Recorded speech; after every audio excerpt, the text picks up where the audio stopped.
અને ખેડૂભાઈ આ તમે જે હાથમાં ચાલીને ઊભા છો તેને શું કહેવાય? દેશી ગલકા કહેવાય. બરોબર.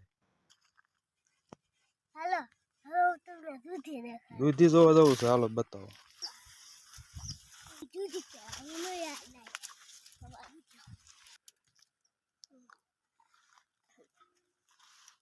આ દૂધી હું તમને બતાવું છું. અને દૂધી કહેવાય. દૂધી આમ કરો જાય ઠીક, આને દૂધી કહેવાય એમ ને? બરોબર.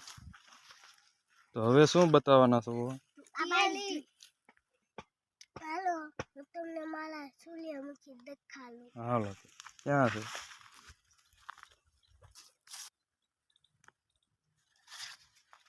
ત્યાં સૂર્યમુખી છે એમ ને? એટલે હા તો બહુ સારા છે. હું કપાસ કરતા પણ સારા. અને સૂર્યમુખી કહેવાય. અને ઘણા પણ આયા છે. એક છોડવામાં 20 જેવા નાના મોટા બધા.